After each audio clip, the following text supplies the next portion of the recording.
Good evening, everyone. Thank you for joining us. My name is Laura Griego. I'm the Director of Education at elranchodelasgolondrinas, Living History Museum. Welcome to the 2024 Winter Lecture Series, Speaking of Traditions. El Rancho de las Golondrinas has been putting on this lecture series since 1999, making this their 26th year. We are happy to partner with the New Mexico Museum of Art in presenting this lecture series and are very grateful to host it in this premier Santa Fe venue, the St. Francis Auditorium. At this time, please remember to silence your cell phones. At the end of the lecture, please exit the auditorium and wait to speak with Dr. Lekson in the lobby, as the museum needs to close shortly after. Everyone can support both Las Golondrinas and the New Mexico Museum of Art by becoming members. It makes a difference and goes a long way in supporting both of our organizations. You can learn more or sign up on our respective websites, or you can join on your way out this evening. For those of you watching this broadcast later on the Golondrinas Live Sessions, post any questions or comments in the comment section, and they will be addressed. Be sure to check out our website for details about our final lecture in this series. On March 26th, we have Dr. Tomas Chavez speaking on the diplomacy of independence, Benjamin Franklin and Spain. But tonight, we have Dr. Stephen Lekson speaking on Of Noble Kings Descended, Colonial Documents and the Ancient Southwest. Stephen H. Lekson was Curator of Archaeology at the Museum of Natural History, University of Colorado, Boulder. He received his PhD from the University of New Mexico in 1988 and held research, curatorial, or administrative positions with the University of Tennessee, Eastern New Mexico University, the National Park Service, Arizona State Museum, Museum of New Mexico, and Crow Canyon Archaeological Center. Lekson directed more than 20 archaeological projects throughout the Southwest. He was editor of the journal Kiva, 2006 to 2011, and continues as contributing editor for Archaeology magazine, 2003 to present day. Lekson's publications include a dozen books, chapters in many edited volumes, and articles in journals and magazines. His most recent books are A History of the Ancient Southwest, 2009, Chaco Meridian, 2015, and A Study of Southwestern Archaeology, 2018. He curated a dozen exhibits, most recently, A History of the Ancient Southwest, 2014, at the CU Museum of Natural History. He retired in 2018.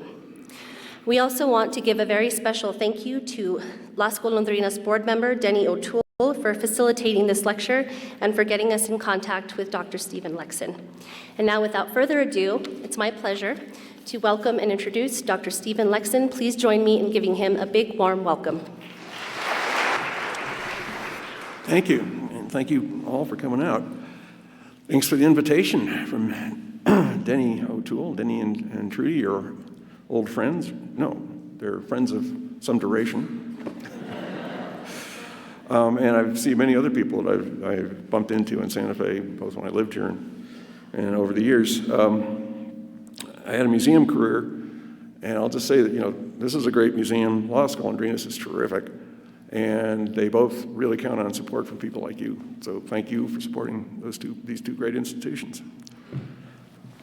So those in cheap seats back there, I was standing back. I couldn't read the small print.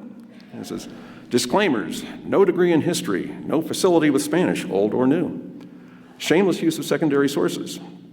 That's true, because I'm an archaeologist. I don't have a degree in history. But I do use colonial documents, but usually in secondary sources. We'll see some primary sources. I'm going out on a limb and probably in danger here because there's a lot of serious historians in the audience. So let's just see how much trouble I can get into. So Of Noble Kings Descended is a line from a poem, an epic poem about the history of New Mexico, the settling Oñate's colonization of New Mexico that we'll get to eventually here. Okay. Archaeology in the United States, and especially in the Southwest, is anthropology, and it shouldn't be, and that's not how they do it in Europe. In Europe, it's allied with history. And I think archaeology is history. That should be its goal. is to tell the history of the past. Why can you do that without documents? It's the same logic, just different data. You make arguments from evidence. There was a little time there when American archaeology thought it was a science, and we all wore lab coats and stuff, and we tested hypotheses, and it was just ridiculous. It's not what we do. We make arguments from evidence, which is what historians do as well. Consequently, you get various different interpretations of history from the same evidence. Some of the tools, I'm going to lay some groundwork here that's archaeology mainly, and then get to the Spanish documents that caught my eye, because they agreed with me. Sometimes it didn't. The archaeological tools that I use, the modes of thought that I use, are context, which at some places I call triangulation. It's looking at what you're interested in from different perspectives. What came before, what came after, what was happening at the same time. Geography, which is geography. And folklore. And by folklore, I don't mean to be demeaning the sources I'm going to use, which are Native American accounts. I mean, folklore is a serious study that's global, just like archaeology is a serious study that's global. Okay, I'm going to use Chaco for an example, because everybody knows about Chaco, and I don't have to explain much about it. It's a national park because it's got 7 really big buildings out there and a bunch of smaller ones, and they call great houses. So just looking at straight ahead archaeology, what can you say about Chaco? Well, many things. But 2 that kind of set the tone for the rest of this talk is that you had 2 classes of people out there. You had nobles and commoners. And the nobles lived in the great houses, and the commoners, the other 99%, lived in what we call unit pueblos, which is 5 little rooms in a kiva. It's not really a kiva, but that's another talk. But that's a house, 5 rooms in a kiva, 6 rooms in a kiva, 4 rooms in a kiva. These 2 images are about to the same scale. Pueblo Bonito, which I bet everybody in the room has been in. And if you go across the canyon, walk across the bridge, you can see where the commoners lived. And again, about the same scale, but a single commoner house, you know, the floor area could fit in a single room at Pueblo Bonito. I mean, the differences are not subtle. And archaeologists from all around the world who have not ever been to Santa Fe have no problem with this. You got nobles and you got commoners. Archaeologists that were trained in the Southwest have problems with this because we don't use those terms. That's an outrageous claim. Well, is it? Let's look at context. At Chaco's time, which is, let's say 1100 to 1150, something like that. It's actually 850 to 1125, something like that. There was hardly an agricultural society north of Panama that didn't have nobles and commoners. All up and down the Mississippi Valley, Cahokia, which I may allude to later. Big city, same time as Chaco. Chaco is small potatoes compared to Cahokia. Nobles and commoners. Even the societies that were hunters and gatherers in propitious environments in America, North of Mexico, like the Chumash out in California or the Calusa in Florida, they had nobles and commoners. And boy, did the Calusa have nobles and commoners. They didn't grow corn. If they wanted corn, they whistled up 2 battalions and went in and took it. So everybody has nobles and commoners. It would be remarkable if Chaco did not have nobles and commoners at that time. This is what I'm talking about with context. And I say that the architecture tells us that they certainly did, and a lot of other evidence too. I'm just hitting the high points here. Certainly all the societies in Mesoamerica during the post-classic period, they all had kings and nobles and commoners and other classes as well. Okay, second thing, these are 2 things I want to establish about Chaco, is the capital of a region. The region's defined by small great houses, which sounds like a contradiction, but it's really like you take a 40th of Pueblo Bonito and fly it out 150 miles away from Chaco and drop it, usually on a hill. It's a great house, and it comes with a suite of features that, now we've seen are fairly routine, berms and roads and great kivas and things like that. And this is an old map. I was looking at this. It's a 20-year-old map. All the little red symbols, the triangles, the squares, the circles, whatever, those are all those small great houses, outliers. And they cover an area about the size of Ohio, and there's a lot more of them than this. Chaco's in the center, not geographically, but structurally in the center. And from Chaco, you have these things we call roads. I don't know what they call them, radiating out. It's cementing the fact that this is actually a region. And there's a lot more roads than are shown on this. Again, this is a 20-year-old map. With the advent of publicly accessible LiDAR, roads are popping out everywhere. And for a time, it was fashionable to say the roads were totally symbolic. They didn't go anywhere. That's true for some of them. I mean, they did go somewhere. They went to a mesa or they went to a canyon or something. But most of these things are connecting settlements. It's a network. Okay. So we got, excuse me. We got nobles and commoners, and I would say, you can argue with me later if you want, but I would say there's no argument about that. The archaeological evidence, it's just from the archaeological evidence is pretty slam dunk. And you got a capital in a region, and that's pretty slam dunk too. What manner of capital, what its interactions with the region are, that's open for discussion. But thing is that Pueblos don't have any of that stuff. They don't have nobles. They have families and clans that are more important than other families and clans, but they don't have nobles. They don't have a class system. And they sure as hell don't have capitals. I mean, there's no one Pueblo that's in charge of all the other Pueblos, even whatever they might say at First Mesa and Hopi. So if you're looking for what Chaco is going to be, looking at the anthropology of the Pueblos is absolutely necessary, but it's probably not going to help you. And I'll show you why. One complaint through the years is no models from ethnography works for Chaco. People went looking for acephalous, African chiefdoms. I'm trying to remember some of the more outre things that people tried to plant on Chaco in being anthropologists. But Chaco shouldn't be unique. I mean, say it's 1000 AD. In Mesoamerica, which was Chaco's world, they had empires and kingdoms and city-states and all that stuff for almost 3,000 years before Chaco. They tried everything. And, Chaco's probably going to be modeled on something that worked down there. Lynn Sebastian, who some of you may know, a very smart lady, she was the State Historic Preservation Officer for many years, said if we haven't found a box for Chaco, a category for understanding how Chaco worked, we probably haven't looked at enough boxes, and that's true. The amazing thing is that we refuse to look south of the border because, those people had class systems, and they had kings and all that kind of stuff. And, Chaco's in New Mexico. It couldn't have had any of those things, but it certainly did have those things.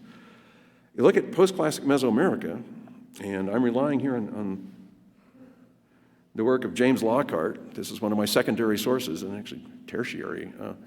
Lockhart looked at, let me back up here.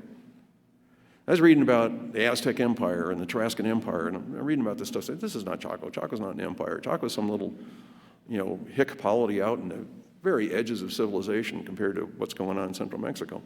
It's a wonderful place, but, it's not, I'm probably not going to learn about Chaco by learning about the emperor of the Aztecs.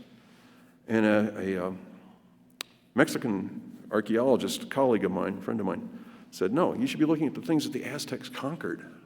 The smaller polities, which are called, okay, I don't speak Nahua, I don't speak Spanish, I'm going to do some French. I used to be able to speak that, but I can't anymore. Barely speak English. I'm going to apologize for mispronouncing stuff, but Altepetl. And I've actually heard a Nahua speaker say that, and it didn't sound anything like Altepetl.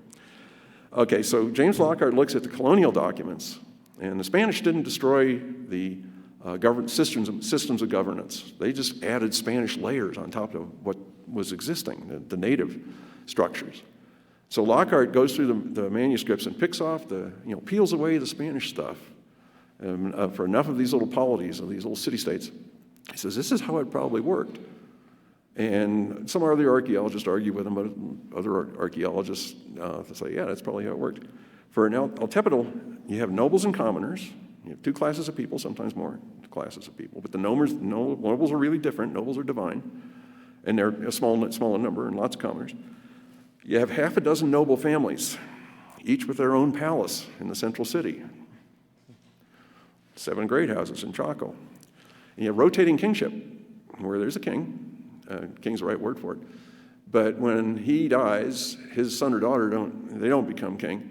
The heads of those half dozen noble families get together and say, okay, you guys have had the king for a while, it's your turn over here. And that way they have this rotating kingship, sort of participatory governance, and no one family comes out on top of everybody else. It was both the city and the countryside. It was a little capital city, small capital city, but it was also the countryside, so it's this classic city-state. And that's so tribute and taxes could go into the capital city, which is what you see at Chaco. It's like everything goes into Chaco. Not a lot goes out, but everything goes into Chaco. Pottery, meat, whatever it is, 500,000 beams. And the scale of these things, this is Mike Smith's work, that the scale of the capital cities for the average Altepetl was 3,000, 5,000 people. Some were smaller than that, but that's Chaco scale. Chaco's maybe 2,500 people. okay? And for the whole polity, for the whole ball of wax, 30,000 to 50,000 people. In that map I showed you, the size of Ohio, there's maybe 60,000 people spread thin on the ground in that area. So the scales are about the same. It fits like a glove, okay? We didn't have a box for Chaco because we couldn't force ourselves to see that Chaco did have nobles and commoners, and it did have that kind of governance, and it was a capital, whatever that means. And all of a sudden, you can find stuff down in Mexico of Chaco's time that Chaco would have known about that fit Chaco pretty well. Okay, so that's context. Again, looking at what's going on at the same time, what was earlier, what was later. I didn't do much of that, but I do in my work. It gives you sort of archaeology facts to work with. You got nobles and commoners, you got capital region, a structure that's similar to an El Tepedo, and that actually is obviously informed by colonial documents. We wouldn't know any of this stuff if Lockhart hadn't gone through a lot of Spanish accounts of the governance structure at post-conquest. Okay, so moving on to geography. About 25 years ago, I suggested in a book that Chaco was the first capital that moves north to where Aztec ruins is, to Aztec ruins. And then when that falls apart, around 1270, 1280, the third capital is down in Paquime, Casas Grandes. They're all north-south of each other. They didn't know they were all in the same meridian or longitude. Nobody knew how to do longitude until the 18th century. Okay, but I think the way this works is they are moving north and they're moving south, and I can tell you why I think that is, with some precision. They can do north, they can do south. They just can't go down to Paquime and say, oh, I'm on Chaco's longitude. You couldn't do that. You'd have to actually move south from Chaco, which is a long way, but they could do it. I think people today, when I originally put this out, people wanted to tar and feather me, but there's not too many archaeologists that would deny that Chaco moved to Aztec. There's still a lot of resistance to Paquime. But there's a ton of archaeological evidence behind this. And again, this is just from the archaeology. I'll get to the colonial documents in a bit here that made me very happy. Just take T-shaped doors very quickly. History of T-shaped doors in Chaco's time, 11th to 12th centuries, they're mainly in the great houses of Chaco, and some of the outlier great houses have them. This is a schematic map, and those 4 little dots out there just represent some of them that we know. Some of the outliers that have been excavated we know have T-shaped doors, and they're exterior doors. They're the thing you would see when you come up to the building. Great big T-shaped door. Okay, everything shifts north. There's a lot of T-shaped doors, these big exterior doors at Aztec ruins, but they get democratized. Everybody has them now. So when you go to Mesa Verde, which is contemporary with Aztec and was part of Aztec's region, most of the cliff dwellings have T-shaped doors on exterior where you can see them. You can see them from across the canyon. You can see them from miles away. I think they're iconic. They're emblems. They're showing that you're part of the T-shaped people, whatever that means. Okay, after 1300, when tens of thousands of people, Aztec goes down hard. Tens of thousands of people vote with their feet and leave the whole area and say, this really stunk, we're out of here. Nobody does T-shaped doors in the Pueblo area again. You hear rumors, there's one in the interior of Acoma, or there's maybe one over at Zuni or something, but nobody's doing interior doors, exterior T-shaped doors, except down in Chihuahua. They pop up all over the place. They're all over the site of Casas Grandes, which is the capital, but then you see them when they excavate them in the outlying Casas Grandes centers and in the cliff dwellings of Sierra Madre. So I went down there a few years ago, which was a lively trip. But it was quite remarkable how very, very visible they had made these big T-shaped doors so you could see them from miles away. And there's a lot more evidence like that. That's the kind of stuff I'm looking at just in archaeology, saying, look, these things are related. And that's about as far as I could go. But we're lucky in the Southwest that the political history, this part of the political history, was written on the ground. That's where the geography comes in, that they actually wrote it on the ground for us. At the time, 25 years ago, I had an appendix or something, or just a footnote or something in that book where I said, you're going to hate this, but Culiacan, if you go south from Paquime, which is Casas Grandes, Paquime, same thing, you're going to hit Culiacan, which is the northernmost Mesoamerican city. And I'll come back to Culiacan. It's the northernmost Mesoamerican city when the Spanish are, and I'll get back to this later with Guzman, coming up the Pacific coast. This is the end of civilization. This is, they'd seen a lot of these cities in Mesoamerica, and Culiacan was the last one. Beyond that was the howling wilderness until you got to the southwest. I was tempted to do a little field research in Culiacan, but Culiacan is the headquarters of the Sinaloa cartel back in El Chapo's day, and now his kids are, the little El Chapettes are running it. And I figured a guy that looked like me at that point, I had blonde hair, who barely could speak Spanish, stumbling around people's cornfields was not a good career move. So I'm relying on secondary sources even for the archaeology on Culiacan. But yeah, they say it kicks in 1450, which is right when Paquime ends. So, all the dates, and these are pretty well dated, except for Culiacan, it all lines up, bing, bang, boom. Okay, so here's one thing that happened in the ancient Southwest is the capital shifted. And lots of other stuff going on in the ancient Southwest, but that's one thing. So I could spin a narrative about that, and I did. But the narrative, I think, is greatly enriched by folklore. Okay, what do people say about these places? Just use two examples from the Pueblo, mainly Acoma, but it's also Zia, and there's actually a version of this at Zuni, and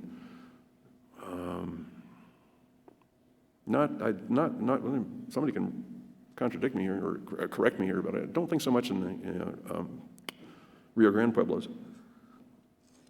It's the story of White House.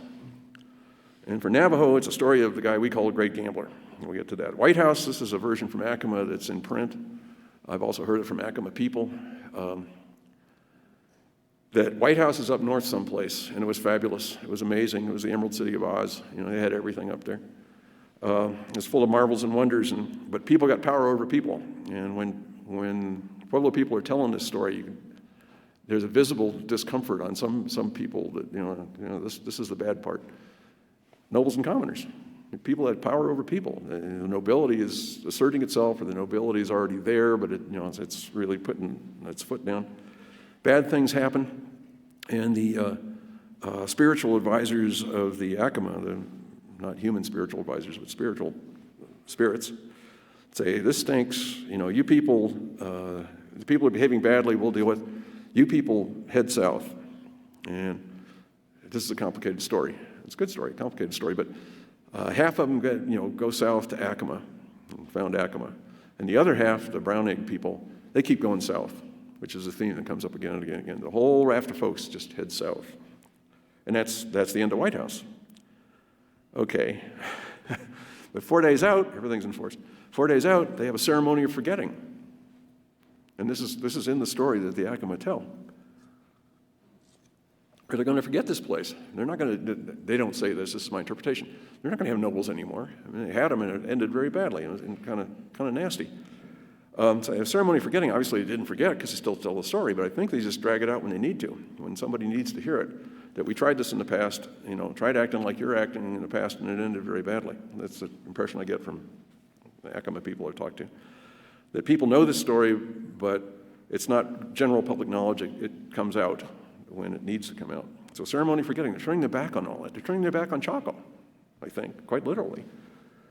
In more recent times, I've talked to Pueblo people, or they've talked to me, shared their thoughts when I was at the museum, working at the museum here with Bruce Bernstein. We were doing an exhibit where I wanted to do, it's a state museum, so I wanted to do Chaco, which is New Mexico famous, and Members, which is New Mexico famous. And we had some guys working with us from Rio Grande Pueblos. They said, yeah, we know all about Chaco. We don't talk about it. Bad things happened out there. Oh, that was an eye-opener. All right. And they weren't going to go any further than that. Well, recently during COVID, I was doing a lot of Zoom talks, because everybody's doing Zoom talks, right? Because you couldn't do what we're doing tonight, unfortunately. And I think some Pueblo people and Navajo people were watching some of those talks, and I get emails. I love this stuff. Get emails where a guy from, I'm being evasive, but one of the Rio Grande Pueblos had a fairly longish email. He said, yeah, it was a really evil place, and this is his words. We hate the place. They kill babies out there. We hate the place. It is not kindly remembered. Talking about Chaco, and Chaco Aztec, I think, they're a pair, is not kindly remembered by Pueblo people, and it sure as heck is not well remembered by Navajos. This is a I just bumped into this. Somebody pointed me at it. A gentleman named Wally Brown, who I do not know. I know some people who know him. Very effective speaker. Get on YouTube. He has a whole series of just Navajo traditional teachings where he tells stories, and the ones he tells about the gambler are quite forceful. And the Navajo name for gambler are those words up there, which I'm not going to try and say. It doesn't say gambler so much, it says he who wins men at play. And what the gambler did is, the Pueblo people are out there, the Navajo people are out there. This is at the time of Chaco. The gambler comes along and he enslaves them all. And he makes them build those buildings for himself, for his, his family, for his cousin Joe Bob, I don't know. Makes them build buildings. It does, makes them work their butts off. And Hustine Brown here was quite emphatic, and this part I know I'd get a different story from some other people, but that Anasazi refers to those people at Chaco, the bad guys. And it wasn't the Pueblo people, and it wasn't the Navajo people. Anasazi is the bad guys, and when what happens, which we'll get to in a minute here, the Navajos and I think the Pueblos completely destroy the Anasazi. There are no descendants of the Anasazi. And he's quite emphatic about that, and I think it's a little modern politics in there. But these are quotes from Hustine Brown, that they were a violent people whose economy was based on slavery. They didn't just enslave folks, they started shipping them south. And a people who worshiped the darkness and participated in human sacrifice. And there's archaeology to back up the second half of that. I mean, there's some fairly unpleasant violence that's associated with Chaco. Not warfare so much, but if you remember the cannibalism stuff, decades ago, that was about Chaco and Chaco times. So there's some ugly business out there. And Mr. Brown, Hustine Brown, he remembers that. So what happens? Here's a class revolt. The slaves revolt, and they destroy the Anasazi. And, the great gambler himself, who started all the trouble, they turn him into a big arrow, and they shoot him back south where he came from. They get rid of him. So the Chacos, somebody in the question and answer asked me about this, but this is a big deal for the Chacos. This is not Chacos, for the Navajos, excuse me. It's more than folklore. I mean, it's right up there with the Long Walk. Okay, so we got some facts to work with. We kind of know what happened for one part of the Southwest, which is the governance. You got beginnings of a narrative. You got class revolt and collapse of these city-states, and the disappearance of the Anasazi. There's no nobles, no nobles anymore. Or if there are, they're laying low. Okay, that's where I wanted to go with. What can we know from archaeology? What about these Spanish accounts? Well, let's start with the name Chaco. Okay. Bernardo Miera Pacheco, who I'm sure most of you know is this brilliant Renaissance man here in New Mexico in the late 18th century, excuse me. Among his many accomplishments is he's a cartographer. He did maps. And on some of his maps, he did many different maps of New Mexico. On some of them, where Chaco is, he's got Chaca, which in Old Spanish apparently means, and this is not my work, and again, I'm using secondary sources, means an open expanse or unsettled area or an open desert, which, if you've traveled out there, isn't too far off the mark. Park Service wants to Navajo-ize things, and so they say Chaca might be a Spanish rendition of like Segui or Seco, which is interesting because that's what they say about Deshay over at Canyon Deshay too. And I believe that one. I'm not sure I believe that Chaca is that Navajo word. And another interesting candidate is charcoal. You see, I'll show you in a minute, on more than one map, it's very clear that the canyon is called Charco with an R, which in modern Spanish means pond, which is right. If you've been out to Chaco, it's like selling real estate in Florida. Here's an old map, which I don't know that much about. There may be people in the audience that do know about it. It's compiled by Anderson, I think, Captain Anderson, and publishes a U.S. Army map, 1864, in the middle of the Civil War stuff. And he's got Canyon del Charco on it. And where'd he get that from? He didn't make it up. He's taken it from somebody else's map, maybe an old Bernardo's old maps or something. So it means pond, so Canyon of the Pond. But in 18th century Spanish, back on the peninsula anyway, charco meant the largest settlement. This is an excerpt from a 1726 Spanish dictionary. It says, Madrid es gran charco. It's the largest settlement. And that really, that's probably going nowhere, but I love this stuff. Okay, so Hustine Brown says, no, none of that's true.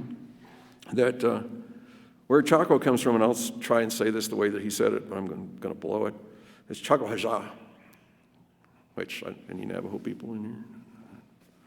I don't hear anybody laughing, so maybe not. But she says it's a place of weeping. I mean, this is almost Old Testament. The place of weeping, the place of woe.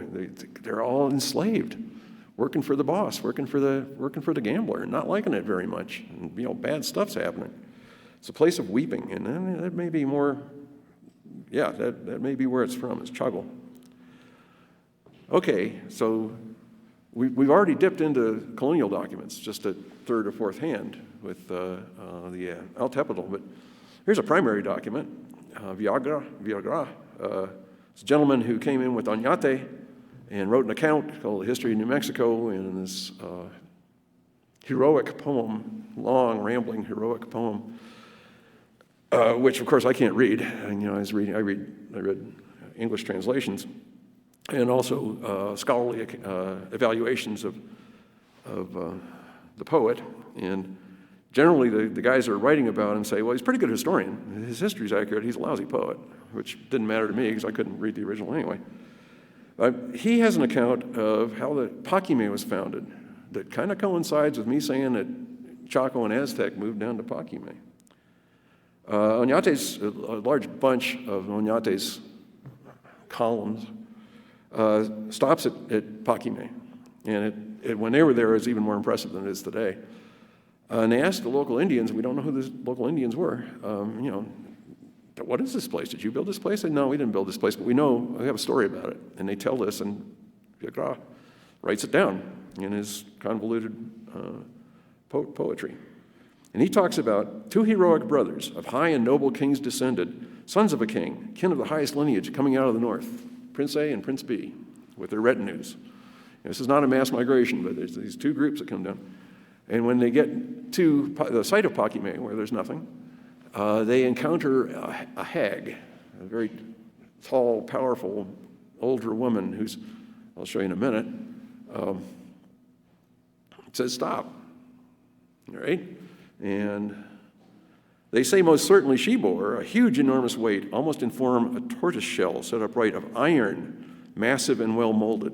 Okay, so she's got this big iron rock. And she says to Prince A, I'm going to throw this rock, and where it lands, you're going to found a city. And Prince B, you keep going. This is like the brown egg people. Passing them down to the south, Okay, now that's being told and reported around 1600, 1598 or something like that, but say 1600 for government work. In the 1860s, there's a couple of guys from the local Mexican town. They're out there digging for, in the ruins, looking for treasure, whatever they could find. And they didn't find treasure, but they find this gigantic meteorite in a room, and this is big. This is a 1.7 tons of meteorite, of a huge, enormous weight of iron, massive and well molded, looks like a tortoise shell. They found it in the ruin, wrapped up in cloth. It didn't, it's not where the meteorite landed. It landed someplace else, and they dragged this thing into the site. So here's an Indian at 1600, and Paquimeans at 1450 or so. In 1600, the local Indians still remember this business about the meteorite, the huge iron rock. And then 2 centuries later, some Mexican guy finds the darn thing, which to me kind of validates the story about Prince A and Prince B. I mean, Villagra might not have been a good poet, but he's a good historian. He's reporting what he's told, and he was told that Paquime was founded by a prince out of the north. That, of course, makes me very happy. Let's hit it going the other way. It's long before Oñate. Nuño de Guzman, who tried to get in the Southwest before Coronado. He's doing this in the 1530s. Guzman was a thug. The historians seem to agree on that. I have no idea if he's a good poet or not, probably not. he was in charge, I forget what his title was, but he was in charge of a good bit of northeastern New Mexico over on the Gulf Coast. And he meets a native who says, "You Spanish guys," and I'm making up my own version of the story. "You Spanish guys are looking for these cities up north. And I know where they are because my father was a trader, and my grandfather was a trader, not a traitor, trader. And he would go up and trade with these guys. And maybe it goes back further in his family, I don't know. And I can take you there." And he's convincing enough that Guzman drops what he's doing, raises an army, which is not an easy thing to do. He's fussing with Cortez and with the Spanish authorities all the time, too. He's a busy man, pissing people off. He goes over to the west coast from the east coast and works his way up the Pacific coast, just behaving badly. I mean, he's leveling cities, he's killing people. That's him in the upper left, about to whack somebody, and Indians in front are his allies. And they're whacking the people on the Pacific coast of Mexico. And he goes up and up and up, and he gets to Culiacan. Like I said, that's the furthest north place that the Spanish recognize as a civilized city. He gets to Culiacan. And instead of continuing to go up the coast, which is, I'll get to this in a minute, the way normal people would do it, his guide says, "Okay, we stop at Culiacan, and we hit the mountains. We go north into the mountains." And Guzman, who may have been thug, but he wasn't stupid, he says, "Okay, you've convinced me." And the Indian guide, native guide, scampers up and down, like Tarahumara, who live there now, are famous. We're talking about, Copper Canyon country, that kind of thing, Sierra Madres. They're famous for going straight up and down, straight up and down.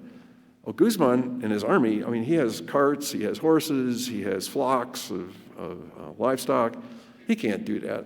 But he spends weeks bashing into the Sierra Madres, because that's what his guide is telling him to do. And if you go north, you'll get to cities. If you went north from Culiacan, you'd hit Paquime. If you went north from Culiacan, you'd hit Paquime, and then you'd hit Chaco. You'd hit cities.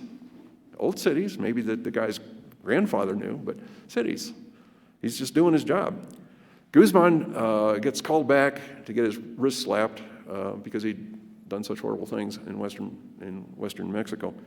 And so it ends there. But the fact that Guzman stopped there just really annoyed Carl Sauer, who was the great historical geographer from Berkeley, sort of founded historical geography in the U.S. In a book called Road to Cibola, he's tracing Spanish routes into the Southwest. And the sensible way to go, the way that Coronado went, was up the coast. Right? You don't go through the mountains. And Sauer is just perplexed at Guzman, because he knows that Guzman was not a fool. And why did he stop at Culiacan and just head north and beat his brains out, trying to go over the mountains? I think the answer, this is not Carl Sauer's answer, but the answer is that's what the guide told him to do, because the guide knew that if you went north, you'd hit those places. You'd hit cities. Okay, Exhibit D. Alexander von Humboldt, he's colonial? Yeah, he is, because this is all happening when Mexico still belongs to the crown. Von Humboldt is a Prussian, and one of the last great figures from the Enlightenment, or first great figures of modernity or whatever. It's hard to say. He had money, so he could have fun. It's hard to say what he was. He was interested in everything. He's more a geographer as much as anything else. And he spent some time in northern South America, bouncing around, collecting plants and making maps and stuff like that. And when he's going back, I think he's living in France at this point, he goes through Mexico City. And Mexico City, when he's there for a year, 1803 to 1804. Very cosmopolitan place. Philadelphia probably looked like a hick town compared to what was in Mexico City. I mean, they had all these universities and institutes and whatever. And they had the Royal Institute of Mines was, again, this is before the War of Independence. The Royal Institute of Mines, which is like our USGS. I mean, they did geology, they did mining, but they also did maps. And so they had the map archive in Mexico City with pre-Columbian maps and all the early explorer maps and all the military maps from people chasing people around. All the maps that that you deposit a copy. And I won't try and read the bottom line there. It was a famous collection at the time. He had full access to this.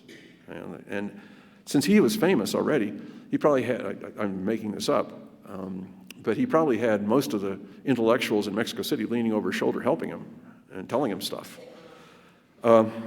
That collection was dispersed during the War of Independence and the Revolution and all that stuff, so that collection no longer exists. But, okay, von Humboldt gets back to wherever he lives, I think France at that point, and publishes accounts of his travels, including maps. That's one thing he did. He did a lot of maps, including a map of New Mexico. He never got anywhere near New Mexico, okay? This is compiled from the stuff in Mexico City, which in itself is colonial documents, native documents, all the stuff that the guys, this part I'm making up, but I can't imagine it wasn't true, that the intelligentsia in Mexico City were telling him that it was their opinion. So I used to have von Humboldt and friends, and it's a pretty good map. I mean, you can recognize landscape features in towns and stuff. It's pretty good for latitude because that was pretty easy to measure. It's all over the map, as it were, for longitude, the north-south stuff, because nobody could figure out longitude independently, until about the time of von Humboldt. So he's compiling all these earlier maps, and they were guessing at longitude. So the longitudes are all over the place, but the map's pretty good, and compiled again from the archives, and then what people were telling him in Mexico City. And he has all these call-outs, lots of information, what people were telling him, what was on the other maps. And one set of call-outs involves the homes of the Aztecs. And about where Chaco would be, south of the San Juan, right across from the Animas, not right across from the Animas, but about there. The first call-out that I have, Chaco question mark, says first home of the Aztecs in French. This is the one language I actually can read. The second home is Casa Grande, the Park Service unit that's sort of southeast of Phoenix with a lovely tin roof. Second home of the Aztecs. The third and final home of the Aztecs is Paquime, and that one's, no doubt about that one. It's quite clear that he's talking about Paquime today.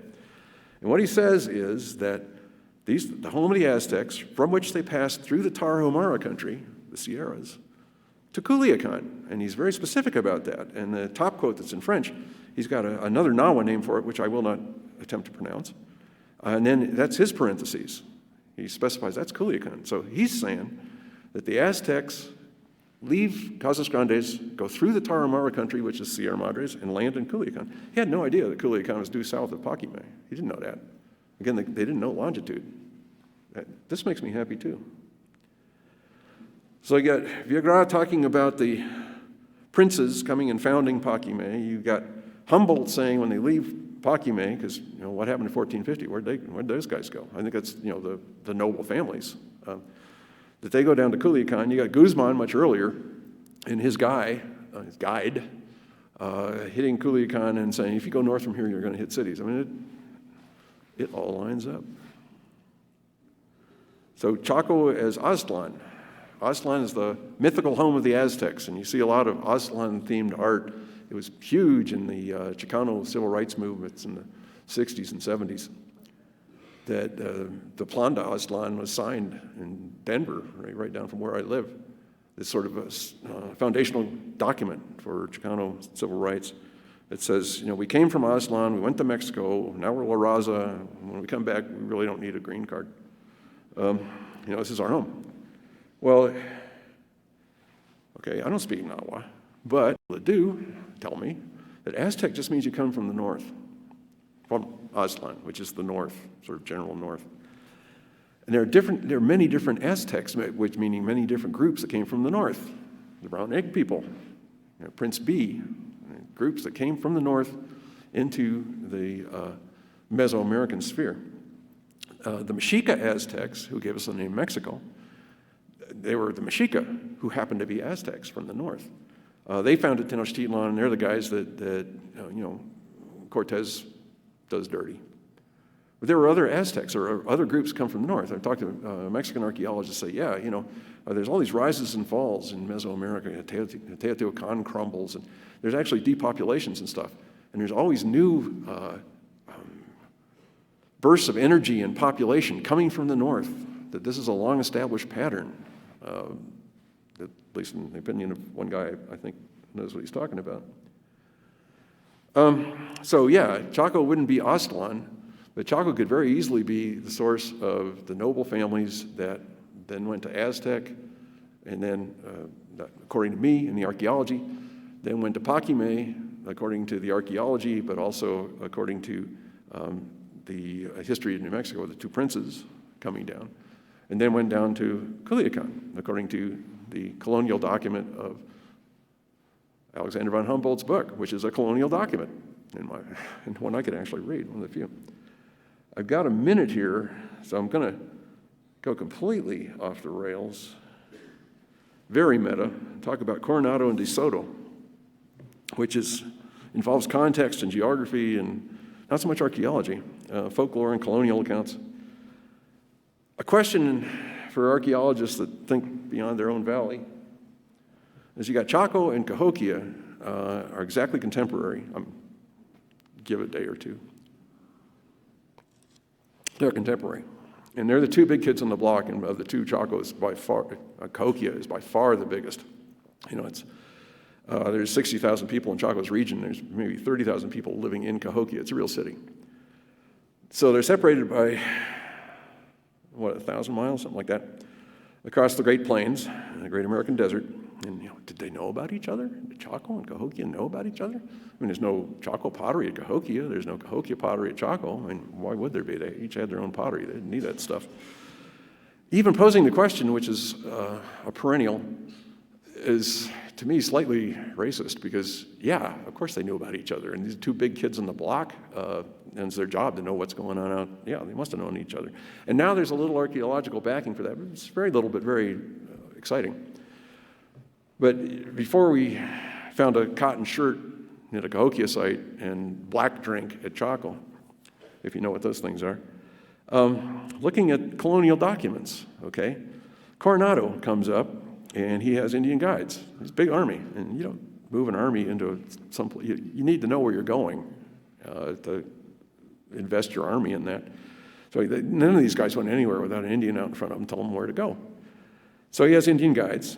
And you know the story of Coronado. He comes up and messes up Zuni, and then he works his way up the Rio Grande, pissing people off. And he doesn't like what he's finding. And each pueblo that he messes with says, "Well, if you don't like this, just go further up the river. Big city up there. Just get out of here." He finally winds up at Pecos. He doesn't like that either. And the Pecos guy said, "Well, you don't like this. We have people here. They're not Pecos Pueblo people. Actually, probably Wichita." Who know of cities, if you go east, they know of a river that's half a league wide with fleets of boats and, big temples and this and that, and, all the wealth in the world. And Coronado says, yeah, okay, that's the ticket, let's do that. And so the Indian guide, who the Spanish called the Turk, takes him out through the panhandle of Texas, and that green thing is a piece of Pachuca obsidian from central Mexico that somebody just found in the panhandle. There's a lot of speculation about their routes. People think they wound up in Kansas. And when Coronado finally thinks he's being led out into the desert, because this is the Great Plains, and it's not a nice place. And he gets mad at his guide and kills him, and he takes another guide and whatever. The Spanish were rough on their guides. I think it's possible they were going a southern route. And if they went down the Red River, they wind up with the Natchez as the tag end of the Cahokia nobles and kings. But if they headed towards Kansas on that trajectory, whoever was leading them at that point says, okay, go this direction. If they kept going, they would have hit Cahokia, which by that time was empty, but it was a city. And so different ideas about time here. You want to see a city? I'll show you a city. So anyway, Coronado's, the rap was that the Indian guys were trying to take him out in the howling wilderness and let him starve to death. And Coronado, killed him and turned around and came back to New Mexico. I think they're just doing their job. You want to see a city? I'll take you to a city. Just like the guy with Guzman. You want to see a city? I'll take you to see a city. Exactly the same time. I need to kick it into gear here. De Soto, exactly the same time, is doing the same thing. He's starting off in Florida, and he has a big army and following Indians. I have some rather picturesque Indians there. They're telling him where to go. And he doesn't like what he's finding in Florida. He doesn't like what he's finding in the southeast. He's going from one town to another, and they're actually pretty major political units, but they build with thatch, and they don't have gold and all that kind of stuff. And he's getting people telling him, well, if you don't like these, if you go west, there's cities out there, and we'll take you. And this is very speculative, too, that, where, maybe less so than Coronado. Where did De Soto go? And you can see where he's wandering around the southeast, pissing people off. And he I didn't show you this on the map. See Spiral? Right at the eastern edge of Oklahoma. That's the westernmost and closest to the southwest sort of outpost of Cahokia at its height. Right? So it's fairly impressive, pyramids and stuff.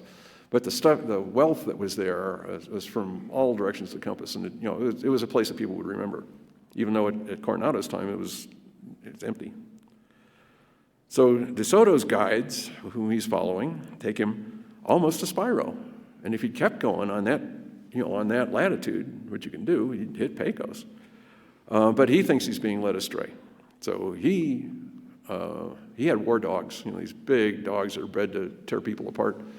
So his last guide, I think, he throws him to the dogs. Not a nice man. And then it all falls apart. He goes back to Mississippi. He dies. They bury him in the Mississippi River, and the rest of his outfit wastes away, basically. So yeah, did Cahokia know about Chaco? Well, many centuries later, when both those areas are greatly diminished, you don't have a capital, you don't have Cahokia anymore, you don't have Chaco anymore, which are real powerful units. Centuries later, the Indians that were working with Coronado knew that there were cities on the Mississippi, and I'm pretty sure the Indians who were working with the De Soto knew there were cities in the Southwest. Whether they're remembering, Chaco, or whether they're thinking of Pecos, which is, a going concern at that point. So looking at colonial documents, I think it's fair to say that, yes, Chaco and Cahokia probably knew about each other. And as I say, these days there's a couple little things showing up that hammers that home. But I'm not sure we really even need those things. I mean, it's crazy to think that they didn't know about each other. And I think I'm running out of time, so we'll probably stop it right there. Yeah. Okay, so we got time for some, thank you.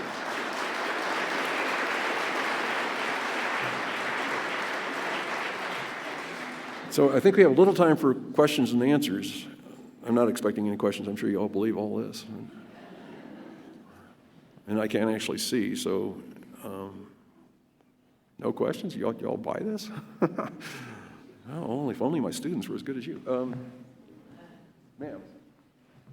We talk about Chaco like being the northernmost part, but where did those people come from? So the question is, we're talking about Chaco being at the north edge of, and so where did those people come from? Okay, don't get me going on this. I think the nobles, the Navajo version is that the Anasazi, who are the bad guys at Chaco, came from somewhere else. They weren't from the Southwest. But I think the nobles at Chaco were from the Southwest, and it actually starts about 500 AD. The archaeologists have these time periods of Basket Maker 3, Pueblo 1, Pueblo 2, Pueblo, For each one of those time periods, the biggest by far and the most complicated by far, most interesting, and this sounds like an opinion, but I can back it up. Interesting sites are on that north-south line.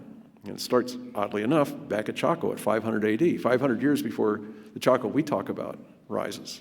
At 500 AD, there was a huge settlement at Chaco, and no one knows why. But I suspect that the nobles knew about noble families in the South, and the families that decided they were going to be nobles probably went down south and learned stuff, came back divine or semi-divine, and then, it gets legs. If you have noble families that last for centuries and centuries, you're going to think where the whole idea is you're different, then you're different.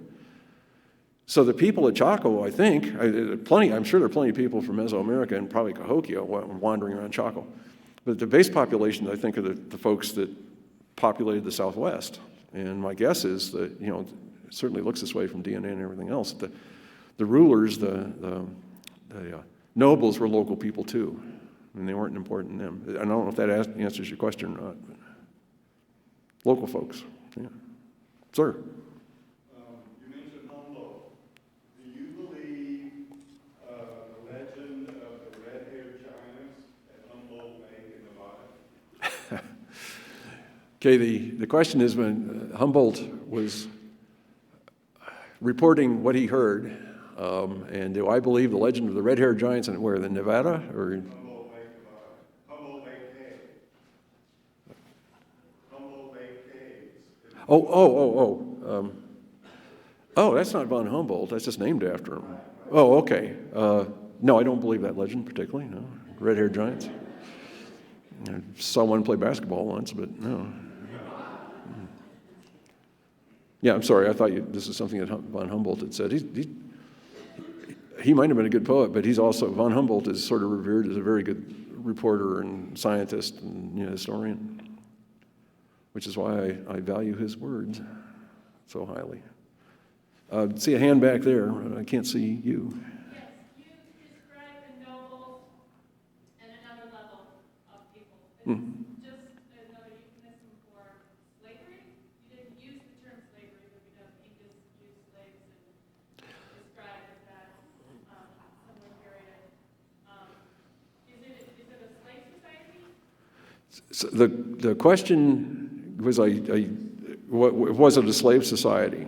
And Hostine Brown would say, yes, and the slaves were both the Pueblos and the Navajo people. They were enslaved. They were enslaved, and the Chaco's economy, run by those Anasazi people who were neither Pueblo nor Navajo, was based on slavery and on shipping slaves south. I have not heard Pueblo people talking about that. The Pueblo people say that horrible things happened out there, but they're very nonspecific about it. Again, I think the stories about Chaco, it's not a place they think kindly of, but it's still part of their heritage. I'm not saying it's not their history. Of course it is. It's their heritage, but they bring those stories out because they're bad stories, or stories about bad things. They bring them out when they have to remind people how to behave and that sort of thing. I've never heard them talk about slavery, but the Navajo people were quite emphatic that, it was slave-based. Yeah, okay.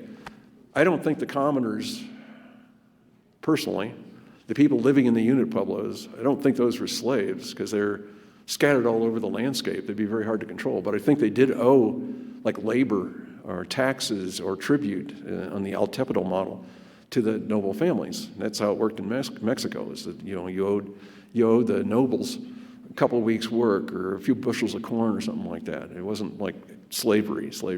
But that's how the Navajos remember it. If I don't have any other questions, I'll tell you one more Navajo story.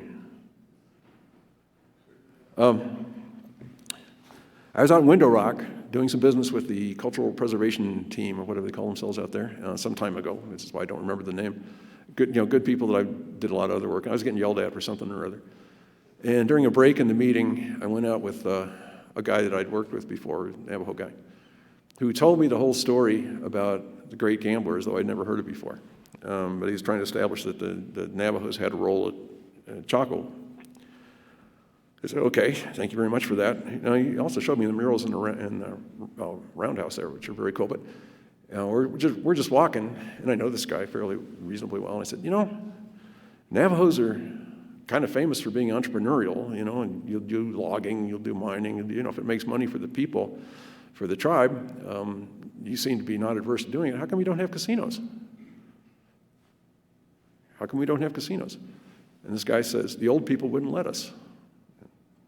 Old people wouldn't let you. What do you mean? And I think he's referring to some of the older people that are in the government, but maybe he was talking about old people out in the chapter houses. He said, the story that I just told you about the great gambler was so traumatic, it was right up there with the long walk, that the old people, when you talk about casinos, they say, we were involved with that before and it was horrible. And they wouldn't let, the old people wouldn't let them have casinos. And now they have casinos. I mean, they don't mind having, the younger people don't mind having casinos, but apparently this was so grim a chapter in their history that they didn't, they said no casinos.